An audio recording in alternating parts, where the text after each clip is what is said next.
Assalamualaikum, apa kabar Bolo? Senang sekali saya Ida Ami bisa kembali menemani Anda di program Lobby, Belajar Lebih Memahami. Lobby merupakan kerjasama antara Arek TV dengan DPRD Surabaya. Nah, tema Lobby hari ini, efektifkah jaring pengaman sosial diberikan Pemkot dan juga bantuan sosial tunai? Nah, di tengah PSBB seperti ini, kita akan membahasnya dengan narasumber, tapi sebelumnya kita akan menyaksikan dulu cuplikan tentang tema Lobby kita hari ini. Pandemi COVID-19 membawa dampak luar biasa ke berbagai lapisan masyarakat. Penerapan PSBB yang membatasi aktivitas warga turut mempengaruhi penghasilan masyarakat. Masyarakat berpenghasilan rendah adalah yang paling terdampak atas pandemi ini. Ditambah lagi dengan gelombang PHK besar sejak pandemi ini. Berbagai program bantuan mulai dari jaring pengaman sosial hingga bantuan sosial tunai Kemensos dikucurkan untuk mengatasi dampak ekonomi pada masyarakat. Bantuan sosial tunai sebesar Rp600.000 per bulan akan diberikan selama 3 bulan untuk masyarakat terdampak. Tak hanya uang tunai, berbagai keperluan bahan pokok juga akan diberikan pemerintah. Namun masa pandemi COVID-19 ini tak bisa diprediksi kapan akan berakhir. Triliunan rupiah telah digelontorkan pemerintah untuk mengatasi dampak ekonomi masyarakat dengan waktu yang tak bisa ditentukan kapan berakhirnya pandemi COVID-19. Seberapa efektifkah jaring pengaman sosial dan bantuan sosial yang diluncurkan pemerintah Kota Surabaya? Semua akan dibahas di Lobby.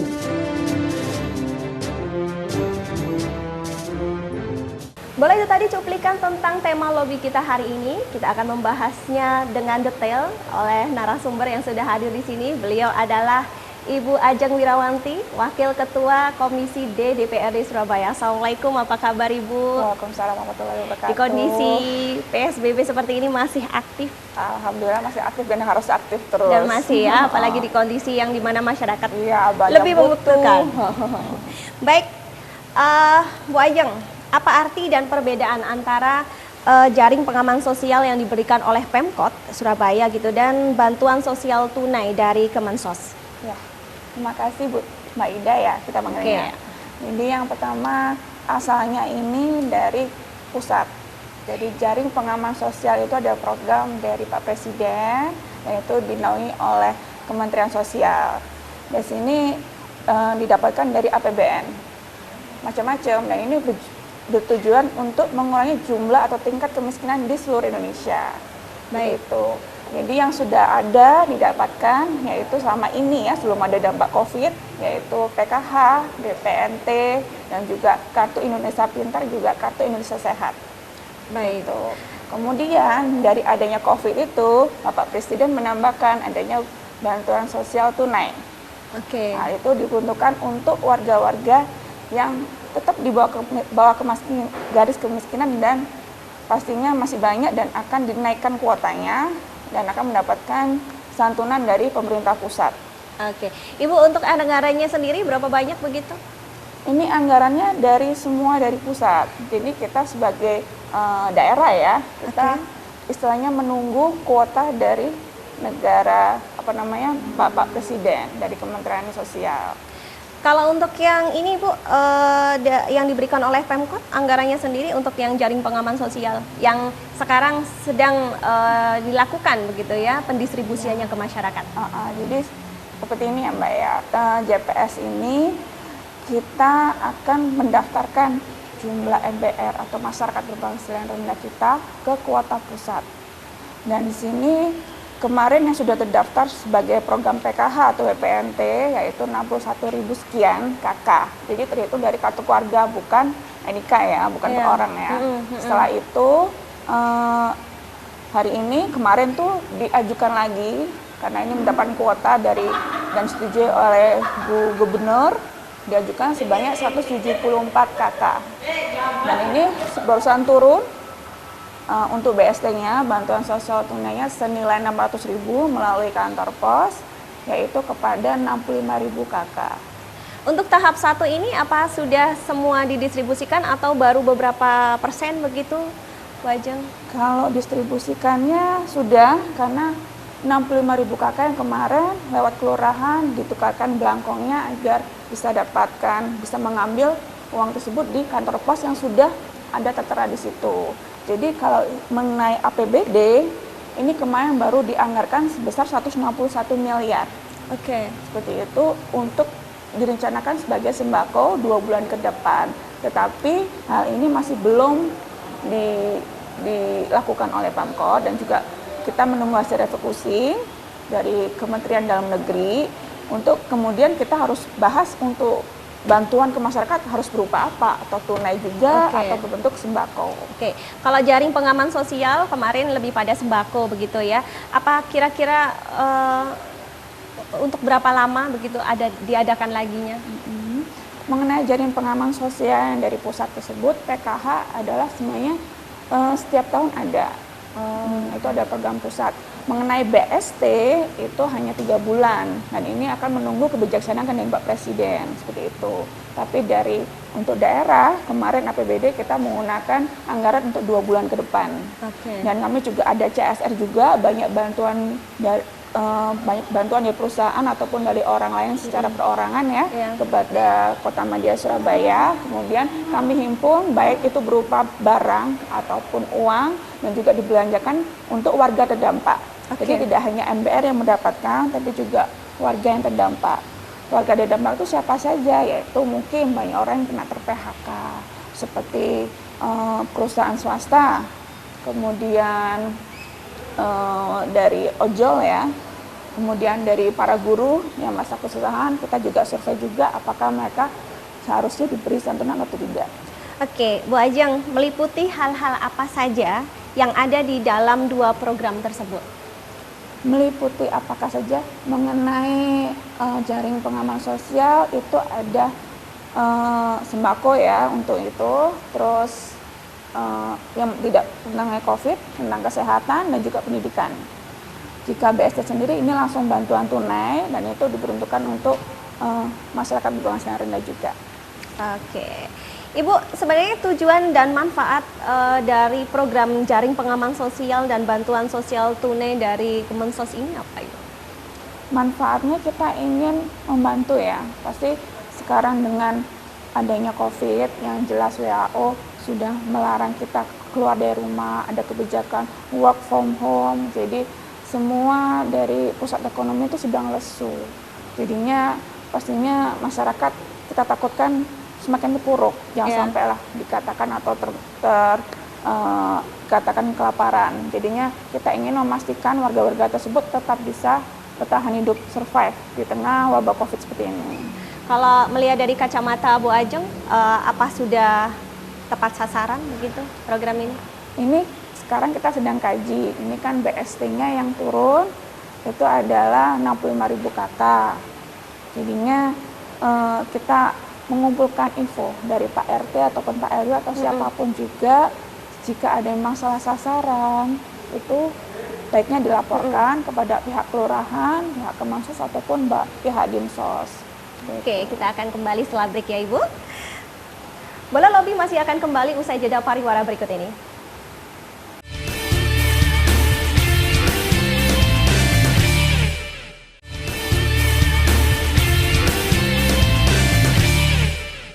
Kita masih di lobby dengan narasumber Ibu Ajeng Wirawati, Wakil Ketua Komisi D DPRD Surabaya. Nah, Bu Ajeng, tadi tentang tujuan dan manfaat dari program jaring pengaman sosial. Nah, sebenarnya sejauh mana manfaat dan bantuan ini dirasakan oleh masyarakat? Ya, ini bantuan ini diharapkan untuk meringankan beban masyarakat. Jadi memang kondisi masyarakat sedang susah, jadi kita bantu untuk memberikan sembako, khususnya untuk yang kebutuhan sehari-hari ya Mbak ya, untuk beras, untuk kering tempe ataupun lauk pauknya seperti apa, dan 9 bahan pokok itu. Jadi supaya masyarakat itu pasti kan terbebani dengan kehidupan sehari, contohnya listrik, air, dan juga sekolah ya pasti yang kadang-kadang karena mungkin tidak bisa bebas bekerja seperti yang dulu begitu jadinya untuk meringankan masyarakat kita berikan sebagai sembako itu tadi untuk meringankan. Oke, Ibu, hal-hal apa saja yang sebenarnya melatar belakangi adanya program JPS dan Bansos ini? Ya, yang melatar belakangi karena kebijakan dari pusat dan juga seluruh dunia untuk maksa masyarakat tinggal di rumah. Saat itu makanya di perputaran di masyarakat ini tidak bisa memobilisasi dengan cepat ya. Jadi yang biasanya bisa bekerja di luar kota ataupun anaknya sekolah sekarang jadinya di rumah, jadinya banyak harus diam di rumah, jadinya pastinya ekonomi akan berdampak. Kita takut akan tertular oleh penyakit tersebut karena penyakit itu sampai sekarang tidak ada vaksinnya di seluruh dunia. Belum ya, belum.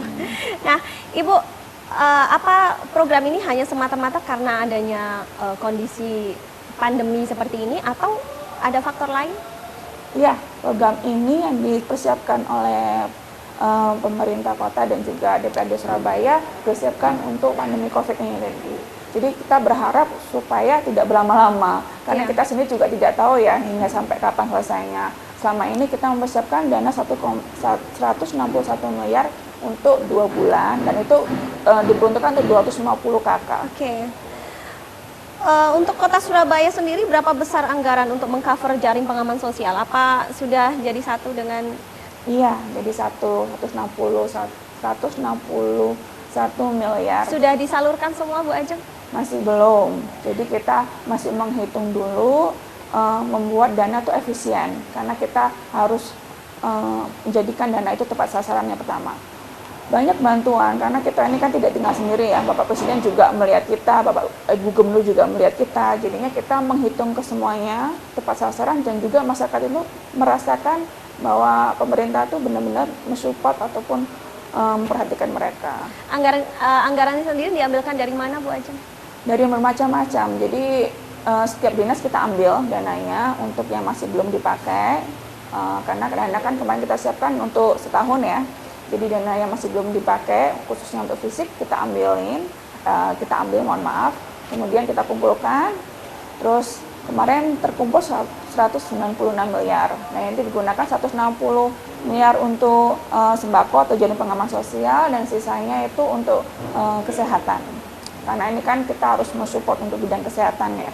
Oke. Ibu, untuk bantuan sosial tunai dari Kemensos gitu ya, apakah Pemkot juga akan mengeluarkan anggaran khusus untuk ini? BST. Iya. Ya, ini kan kemarin kita merancang untuk 196 miliar dari Bu Wali Kota itu yang diajukan kepada kami, itu masih belum ada kebijakan BST. Nah, ini menarik, kami juga di Dewan juga mendukung baiknya juga masyarakat diberikan uang tunai gitu. Tapi ini kita masih ada perundingan dulu di antara baik semua fraksi dan juga kepada pemerintah kota. Baiknya seperti mungkin menambah jumlah penerima atau memang menjadikan sembako itu sejumlah 600.000 tunai sama seperti BST. Gitu ya. Atau mungkin suara rakyat lebih memilih tunai ketimbang atau melihat seperti itu? Itu bisa jadi, cuma yang jelas kita ingin tetap memastikan data itu benar. Jadi yang masyarakat yang benar-benar membutuhkan akan mendapatkan bantuan yang lebih bukan asas keadilan ya, egaliter ya istilahnya. Lebih baik itu yang sama seperti itu. Jadi yang memang dia ter-PHK ya bolehlah kita berikan sembako karena itu kan warga terdampak.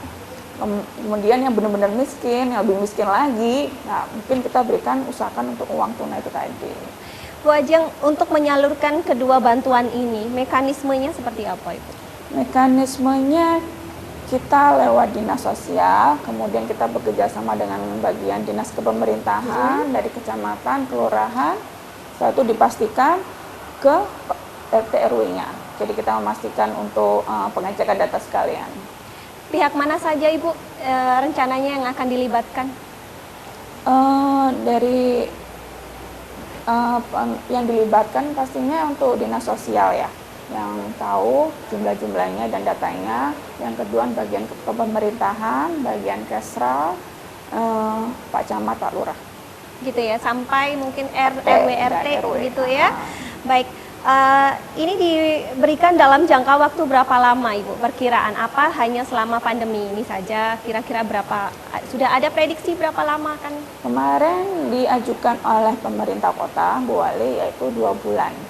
Dan ini semoga tidak sampai seterusnya ya. Jadi kita terhitung hingga sampai Juni atau Juli ya. Tapi yang jelas ini dengan bantuan dari pusat kita satu padakan dan coba efisienkan supaya itu efektif untuk masyarakat. Gitu. Berarti diprediksi 2 bulan gitu Iya, ya. anggaran Semoga seperti itu. sudah cukup. Iya, semoga. Bu Ajeng, ini bisa dijelaskan lebih rinci tidak? Ini pihak-pihak mana saja yang berhak menerima 2 program tersebut dan kriterianya apa sehingga mereka bisa berhak menerima? Surabaya ini mempunyai kriteria khusus yaitu namanya NBR, masyarakat berpenghasilan rendah. Nah, ini dinilai dari tingkat pendapatannya. Ini juga mendapatkan kriteria khusus juga dari Kemensos karena memang kita mendapatkan bantuan juga dari APBN. Jadi pihak Dinsos mensurvei orang-orang tersebut yang dikatakan NBL siapa, yang bukan siapa, dan itu mendapatkan bantuan, baik itu bantuan pemerintah pusat atau pemerintah daerah. Dan kriteria yang digunakan itu satu kesatuan yang ada di Kemensos, jadi satu linear, seperti keadaan rumah, kepemilikan kendaraan, kepemilikan alat elektronik, kepemilikan alat komunikasi, terus berapa baju, berapa konsumsi, seperti itu. Jadi dicatat, ada bagian surveinya, lalu akan itu bisa menentukan itu termasuk NBR atau bukan.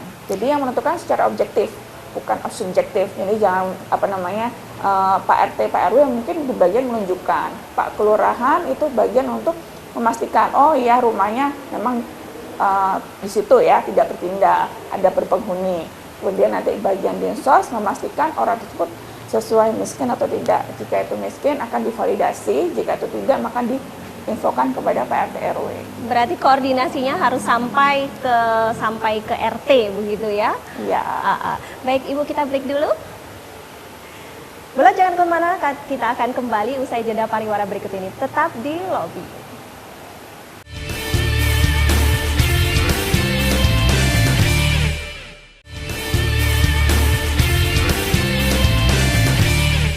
Kita kembali di Lobi dengan tema efektifkah jaring pengaman sosial yang diberikan oleh Pemkot dan juga bantuan sosial tunai dari Kemensos. Baik Bu Ajeng, untuk menerima bantuan sosial ini, berapa jumlah warga Surabaya yang berhak menerima? Ada sudah angkanya Ibu yang pasti dan apa ada penambahan dari jumlah sebelumnya? Jumlah dari MBR di Kota Surabaya yang sudah terdata oleh Dinsos sebesar 255.000 kakak, dan kemarin sudah memberikan bantuan dari Kemensos yaitu PKH dan kartu sembako yaitu sebesar 61.000 kakak, dan ini kita ajukan ke BST sesuai dengan data MBR 174.000 kakak, dan itu akan mencakup kesatuan keseluruhan MBR 235.000 kakak. Namun dengan ada jaring pengaman sosial ya yang kita anggarkan melalui APBD yaitu untuk 250.000 kakak. Jadi melebihi naik ya? Karena ini kan ada warga terdampak. Iya. Nah, Bu Ajeng, bagaimana dengan BLT dana desa? Apakah Pemkot juga akan mendorong tiap kelurahan untuk mengalihkan dana desa untuk bantuan sosial untuk karena masa khusus seperti ini? Ya, ini kan dana desa. Dana desa adalah untuk kabupaten, sedangkan kita di sini adalah kota media. Tentunya kita tidak mendapatkan dana desa. Oke. Nah, Ibu, kalau misalnya ada beberapa hal yang ditekankan Presiden Jokowi gitu ya untuk menyalurkan sejumlah program sosial, diantaranya menyalurkannya harus sesegera mungkin, secepat mungkin gitu ya, tepat dan cepat gitu. Nah, bagaimana prakteknya untuk di Surabaya sendiri? Apakah sudah sesuai dengan keinginan pusat begitu cepat, tepat? Dana yang disalurkan dari pusat sudah cepat dan tepat karena itu merupakan transfer. Jadinya PKH itu berupa uang, kartu sembako pun juga berbentuk ATM. Dan yang terbaru BST itu yang jumlah 600.000 juga langsung disalurkan lewat kantor pos. Sudah selesai semua ya Ibu ya? Iya, ini kan masih bertahap. Kurang lebih yang terakhir itu 17 Mei kalau nggak salah. Oke. Ada kendala Bu di lapangan? Yang dikendali di lapangan pasti banyak masyarakat yang bingung. Kadang kita Pak RT, Pak RW merasa ada masyarakat sudah melaporkan bahwa yang terdaftar itu sudah meninggal, tapi tetap menerima atau terdaftar sebagai penerima BST itu tadi. Oke. Ada ditemukan salah sasaran gitu?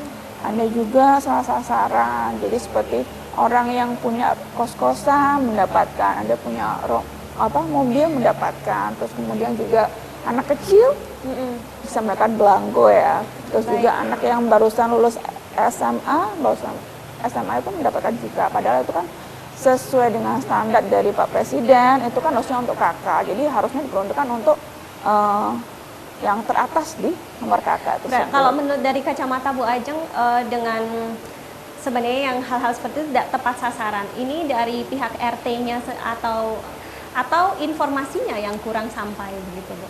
Kita akan meng-cross check karena kita tidak bisa menyalahkan human error. Keseluruhan dari program pasti sudah tercatat di dinas, jadi kita by system, tidak hanya human error ya. Dulunya RT memang setiap tahun ataupun RW berganti. Iya. Nah, data itu tidak hanya data sekarang, tapi setiap tahun kita update. Jadi kita ingin memastikan yang diberikan atau yang diterima oleh kementerian tersebut, data update tahun berapa. Jangan sampai yang sudah meninggal tahun kemarin tetap mendapatkan. Nah, itu kan kita juga bingung. Apa sudah ada tindakan dari Pemkot mungkin untuk kasus-kasus yang seperti itu, atau dipakai evaluasi saja? Yang kemarin saya di Komisi D sudah hearing juga bagian kementerian ke Kesra dan juga pemerintahan dan juga Bapak Ko, kita meminta untuk mencatat sebagai evaluasi karena ini semua kan kita tidak bisa mengandalkan orang ataupun SDM, kita harus semuanya based system, kita harus menggunakan aplikasi dan sejauh mana aplikasi itu efektif kita harus memastikan juga, kita harus mengecek. Iya. Ibu, Presiden Jokowi menghimbau untuk merancang mekanisme yang bisa melibatkan sektor usaha mikro ya dalam jaringan sosial. Jadi usaha kecil, pedagang sembako di pasar, jasa transportasi ojol. Jadi beliau menghimbau untuk melibatkan pihak-pihak yang tadi. Nah, dengan tujuan dapat menggerakkan usaha kecil, mikro, menengah, dan kecil ini. Nah, kalau untuk praktiknya di Surabaya sendiri, apa sudah sesuai? Kemarin yang untuk UKM, kita menyampaikan ke pemerintah daerah, Pemkot, untuk meminta bekerjasama UMKM mengenai krim tempe dan pengadaan abon. Ini ada sebagian sudah terlaksana, tapi kan tidak kesemuanya itu bisa terakomodir dengan UKM. Contohnya mungkin beras itu tadi ya. Pasti kita dari DPRD menghimbau pemerintah untuk tetap memperhatikan dan menggunakan bahan-bahan UMKM, baik itu APD yang tidak tidak kita bahas di sini ya, tapi juga masker, kita kok bisa menggunakan UMKM. Baik, jadi menghidupkan. Nah, menurut Bu Ajeng sendiri, seberapa pengaruh dan efektifnya kedua program bantuan untuk warga di masa pandemi seperti ini? Ya, pastinya untuk meringankan. Jadi efektifnya kita harapkan dapat efektif meringankan beban mereka. Jadi mereka tidak kesusahan lagi dan kita bisa bertahan di masa COVID ini. Apa sudah terlihat Ibu dengan adanya bantuan ini mungkin daya beli masyarakat lebih sedikit naik atau masyarakat lebih patuh begitu ya dalam masa PSBB? Karena ini adalah wabah pandemi, wabah internasional, global, jadinya kita menghimbau masyarakat untuk tetap bertahan. Jadi daya beli masyarakat udah pasti kita kok bisa sesuai dengan keseharian ya, walaupun biasanya kita setelah ini akan lebaran, tapi kami lihat untuk ekonomi masih bertahan lah. Tapi kita ingin menjaga juga kebutuhan bahan pokok yang masuk di Surabaya tetap memenuhi dan mencakupi kebutuhan warga masyarakat. Oke. Bu Ajeng, kita lihat banyak sekali orang-orang yang di PHK akibat dari kondisi seperti ini. Apa orang-orang yang terdampak ini, termasuk yang di PHK ini juga salah satu orang yang menerima bantuan sosial itu? Jadi dalam perwali ataupun peraturan gubernur, pemerintah daerah bisa memberikan bantuan tunai ataupun non tunai kepada warga terdampak. Nah, ini kan menjadi garis bawahi dan kami himbau juga untuk pemerintah kota tidak hanya memperhatikan MBR tapi warga terdampak. Karena selama ini yang menjadi pembahasan di JPS yaitu MDR. Dan warga terdampak ini kita bagikan atau diberikan pada kuota untuk Pemprov dan juga bantuan CSR. Baik, kita break dulu ya Bu Ajeng. Bola semakin menarik perbincangan kita hari ini, tapi kita akan kembali usai jeda pariwara berikut ini.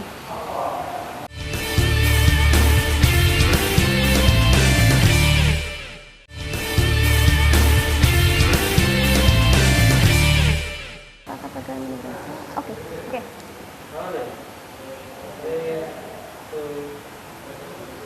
Kita masih di lobi, tepatnya di gedung DPRD Kota Surabaya dengan narasumber Ibu Ajeng. Ibu, menurut Ibu sejauh ini apakah program ini berhasil atau belum berhasil? Boleh dikata, kalau dibilang gagal ya enggak gagal lah ya. 50-50. Jadinya kalau bilang berhasil, pastinya ya karena kita ingin meringankan beban masyarakat. Yang kedua, belum berhasil karena harusnya tepat sasaran. Nah, ini kita masih evaluasi, baik untuk dinas dan juga kita minta elemen masyarakat, RT dan RW untuk membantu kami mengkoordinasi siapa saja yang berhak. Kalau menurut Ibu, apa yang menyebabkan faktor yang tidak berhasilnya? Faktor yang berhasilnya pastinya data ya. Jangan sampai kita salah sasaran seperti anak yang mendapatkan, seperti anak kecil ya, kemudian juga orang yang meninggal masih terdaftar, itu adalah kesalahan data. Oke. Jadi datanya yang kurang update. Ya. Nah, ini apakah koordinasi dan integritas antar instansi pusat dan daerah sangat diperlukan agar program JPS ini berhasil, Ibu? Kementerian menyampaikan semua data adalah dari bawah. Jadinya tidak mungkin dari kementerian mendapatkan data tuh sekejap. Jadi semua data diambilkan dari Dinsos yang melaporkan dan juga tervalidasi oleh Ibu Wali Kota, kemudian melalui Bu Gubernur hingga sampai ke Kementerian Sosial. Jadi yang data yang dibawa ini harus sesuai, maka kita mencari tahu seberapa update-nya. Jangan-jangan MBR ataupun DTKS. DTKS itu adalah data untuk kementerian dan MBR adalah data untuk Surabaya. Dan ini kok bisa sama? Jangan sampai masyarakat, saya sudah daftar MBR, tapi saya tidak mendapatkan dana DTKS. Nah, itu kan akan menjadi suatu pertanyaan. Baik. Nah, ini apakah keberhasilan JPS juga ada kaitannya dengan struktur gugus tugas COVID-19? Sangat-sangat berkaitan. Sangat karena, ya. Kita kan sebagai gugus tugas kan harus mempersiapkan keadaan ini. Seperti itu. Jadi harus menghitung baik itu strategi ke depan dan sekarang. Karena itu kita selalu menanyakan kepada pemerintah kota, roadmap-nya seperti apa, skemanya seperti apa, dan baiknya juga skema penanganan baik kesehatan, pendidikan nanti ke depannya karena kita terhambat dari daring ini. Terus yang kedua juga JPS nanti yang diperhitungkan untuk warga seperti apa. Selain RT RW nih Bu Ajeng, apakah perlu melibatkan warga sipil gitu ya, warga sipil tetangga kanan kiri untuk operasional JPS ini? Untuk operasional udah pasti dari kantor pos, tapi untuk membantu untuk pendataan supaya update sebenarnya hanya cukup untuk RT RW dan itu bisa didampingi, siapapun bisa mendampingi. Dan ini harus divalidasi oleh dinas sosial. Jadi tidak boleh RT yang mencatat dan mencoret-coret, tidak boleh. Karena memang itu prosedur dari Kementerian Sosial melalui Dinsos. Oke. Nah, terkait hal itu Ibu, terkait tentang yang tadi kembali lagi salah sasaran gitu ya, bantuannya salah sasaran. Apakah benar JPS ternyata justru bisa menimbulkan masalah baru, polemik baru gitu ya, karena salah data tadi? Ya, kalau polemik baru enggak. Saya kira dengan wabah COVID ini pasti akan menghantam siapapun orangnya di segala kelasnya ya. Tapi untuk permasalahan saya yakinkan jangan sampai ke sana, karena kita tepat untuk meminta dinas sosial ataupun pemerintah kota, dinas siapapun ya, baik itu gugus COVID, untuk mengadakan posko. Dan posko itu harus bisa memastikan segala keluhan masyarakat bisa terfasilitasi, tidak hanya dicatat saja, seperti itu. Apakah dengan adanya JPS ini bisa menaikkan daya beli masyarakat, Ibu? Ya, daya beli masyarakat pastinya tidak hanya bisa untuk memenuhi kebutuhan hidup. Jadi untuk di masa COVID ini, untuk kegiatan tersier saya kira masih sama aja. Daya beli masyarakat saya kira masih kurang. Kalau Bu Ajeng melihat tingkat kerawanan operasional JPS dan bansos ini, Ibu gimana? Amankah selama praktek begitu? Prakteknya aman. Atau malah nanti menimbulkan celah untuk korupsi atau bagaimana gitu? Ini sudah dihimbau dari KPK. Jadi KPK melakukan surat edaran nomor 11 tahun 2020 Iya. mengenai pentingnya transparansi. Jadi transparansi data tidak hanya untuk pemerintah kota dan juga para elit seperti saya, tapi juga untuk sampai ke bawah. Karena itu kemarin data penerima BST ditempelkan di masing-masing kelurahan. Jadi masyarakat bisa mengetahui 65.000 KK siapa saja yang berhak mendapatkan. Bagaimana upaya pemerintah sendiri agar pelaksanaan PJS ini atau bansos berjalan sesuai yang diharapkan, Bu? Memastikannya kita langsung dari masyarakat. Jadi banyak warga yang tiba-tiba berkeluh kesah ke kami ya, para dewan, untuk harusnya masyarakat yang terdampak sekarang dapat bantuannya. Kayak kemarin seperti itu CSR kita masih memberikan bantuan kepada 65.000 KK terdampak. Ada juga bantuan presiden 10.000 ya, paket sembako itu kita bagikan kepada warga terdampak.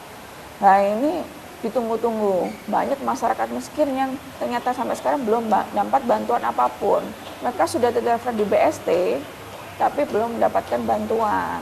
Karena ini tahapnya bertahap ya, yang sekarang masih tahap 65.000, nanti selanjutnya akan diinfokan lagi oleh Kementerian Sosial. Jadi ini bantuan ini tidak boleh double. Yang sudah dapat satu bantuan tidak diharapkan tidak dapat bantuan lainnya, supaya semua masyarakat Surabaya merasakan. Merata, gitu ya. Ibu, menurut Ibu Ajeng sendiri, harapan Ibu dengan adanya PJS ini apa, Ibu? Apa? Harapan Ibu tentang adanya bantuan ini untuk masyarakat, harapannya seperti apa? Ya, dari awal kita harapkan sama ya, untuk meringankan beban masyarakat, baik itu sembako ataupun uang tunai. Karena ini kan dengan masa COVID membuat ekonomi semua lesu, baik pariwisata, jadi kita tidak boleh kemana-mana, baik juga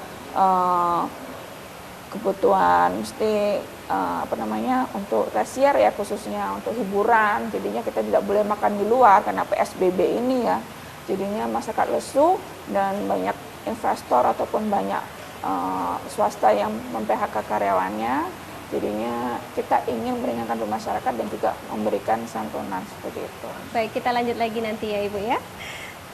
Boleh sesaat lagi kami akan kembali usai jeda pariwara berikut ini.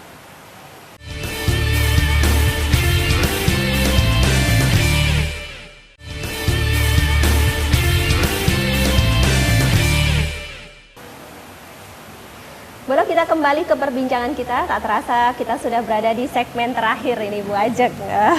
Ibu, jika bantuan sosial ini efektif untuk warga gitu ya, alasannya seperti apa? Bukankah anggaran yang dikeluarkan lebih besar dibandingkan dana untuk misalnya menstimulan usaha mikro kecil menengah seperti itu? Usaha mikro kecil menengah pastinya membutuhkan daya beli masyarakat. Dengan keadaan ekonomi lesu seperti ini ya, pastinya ingin kembali ke arifan lokal ya. Jadi kita harapkan masyarakat untuk kembali menggunakan produk-produk lokal seperti kering tempe dan juga abon. Jadinya untuk membagi atau berbagi bersamanya. Jadi untuk sembako ini pun yang disiapkan untuk JPS dari pemerintah daerah dan juga DPRD kepada masyarakat Surabaya itu bekerja sama dengan UMKM mengenai kering tempe dan juga abon, dan ini sudah disiapkan. Baik, akibat pandemi ini banyak sekali kita lihat masyarakat yang di PHK, khususnya Surabaya begitu ya. Nah, kartu prakerja sudah dikeluarkan. Nah, kriteria apa yang untuk mendapatkan kartu prakerja ini, atau seseorang yang di PHK udah pasti mendapatkan kartu prakerja begitu?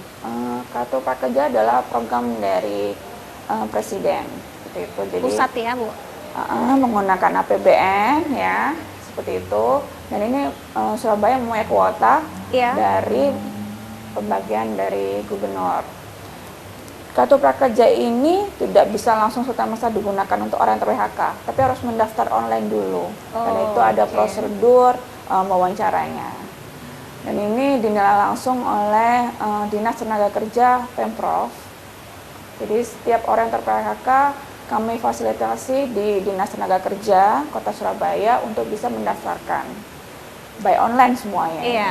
Nah ini kan tidak semua orang yang di PHK tahu gitu ya, karena mendaftarnya by online. Tidak semua orang juga paham. Nah sosialisasinya sendiri dari Pemkot seperti apa, Bu?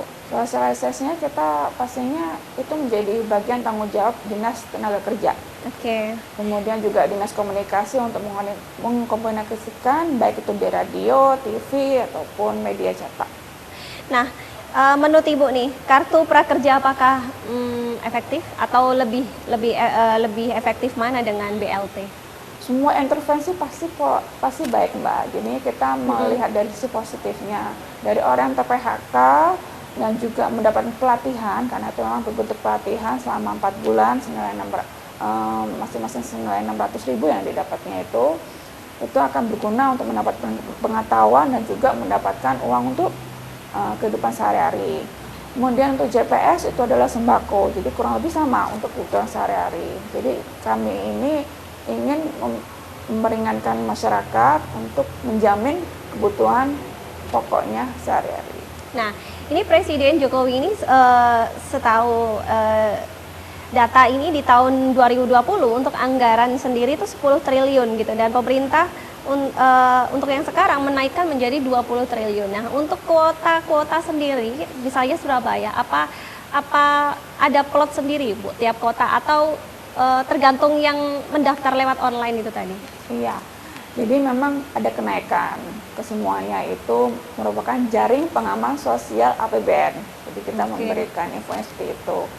Dan ini kuotanya didapatkan dari kebijakan Pemprov ya, pemerintahan provinsi. Surabaya mendapatkan kuota 15.000. Dan ini sudah banyak pendaftarnya. Saya yakin Surabaya itu paling aktif yang mengenai online dibandingkan daerah lain. Jadi kita diinfokan juga dari pemerintahan provinsi, memang banyak mendaftar itu dari Surabaya. Tapi karena ini memang kebijakan pemerintah provinsi dan Bapak Presiden juga mengharuskan semua masyarakat juga merasakan. Jadi kita gunakan maksimalkan itu di 15.000. Ya.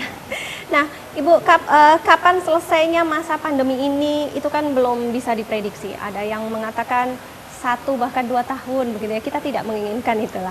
Nah, ini apakah kedua program bantuan ini akan terus dilakukan selama pandemi ini, atau menurut perkiraan tadi kan untuk bantuan ini ditaksir sekitar 2 bulan nih. Padahal kan kita belum tahu pandemi ini selesainya berapa lama. Ya. Ini kan kebijakan semuanya berjalan sesuai dengan himbauan secara global. Awalnya WHO menghimbau para negara untuk lockdown, jadinya kita memilih kebijakan untuk ke PSBB. Jadi masyarakat semua harus bekerja dari rumah. Dan ini ada himbauan lagi kita untuk berdamai dengan virus ini, karena memang kita sambil menunggu para peneliti itu menciptakan vaksin ya. Iya. Jadinya kita akan memastikan semua masyarakat ini tetap beraktivitas, berkegiatan seperti semula, seperti sebelum masa pandemik, tetapi dengan cara sesuai dengan kesehatan, protokol kesehatan. Jadi seperti cara memakai masker jika keluar, seperti itu, terus memakai sarung tangan ataupun membawa hand sanitizer. Tapi ini masih dalam godokan karena memang mereka kasihan ya untuknya pendidikan khususnya. Jadi anak-anak tidak bisa interaksi langsung dengan para guru pendidik.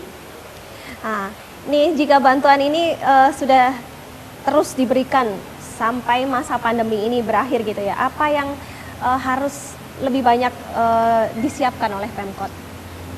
Pemkot mempersiapkan anggaran pastinya. Jadinya kita harus menghitung semua anggaran yang ingin direncanakan untuk bantuan itu harus efektif. Kemudian kita juga harus menghitung jumlah penerima yang benar-benar bisa menerima. Yang kedua juga untuk jumlah anggaran kesehatan yang perlu juga dipastikan untuk di masa pandemi COVID ini. Nah, selama masa pandemi ini, Bu, gimana Bu Ajeng melihat Pemkot Surabaya dalam menyalurkan bantuan sosial ini? Apakah sudah cukup baik begitu? Saya harapkan sih lebih cepat lebih baik, karena memang mengenai JPS itu kan sembako dan sampai sekarang masih belum direalisasikan 161 miliar itu. Jadi di Surabaya ini masih menerima dari APBN, yaitu BST dan juga PKH dan kartu sembako. CSR itu juga disalurkan, tapi kan tidak menggunakan dana APBD.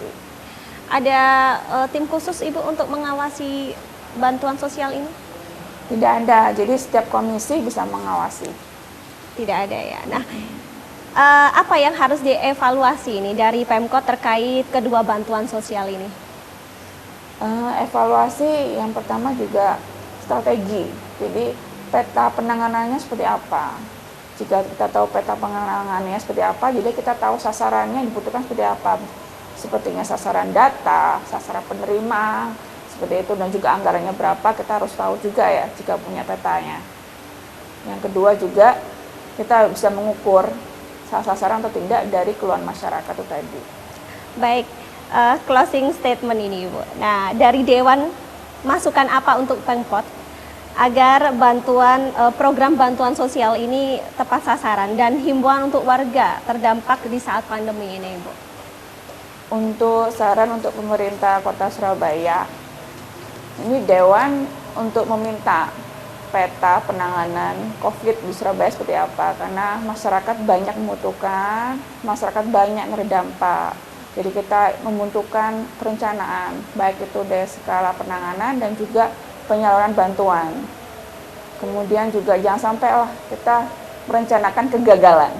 Jadi jika rencana itu matang, maka akan prosesnya nanti bisa menghasilkan buah juga. Kemudian juga untuk saran untuk masyarakat, untuk mematuhi peraturan dari protokol kesehatan yang disampaikan oleh pemerintah.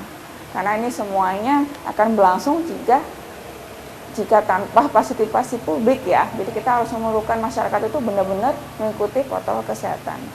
Baik, terima kasih Ibu atas kehadirannya di Lobby episode hari ini. Kita akan berjumpa lagi. Baik, bola itu tadi perbincangan kita di Lobby dengan narasumber Ibu Ajeng Wirawati, Wakil Ketua Komisi D DPRD Surabaya. Semoga bermanfaat. Kita akan berjumpa kembali di Lobby episode berikutnya. Wassalamualaikum warahmatullahi wabarakatuh.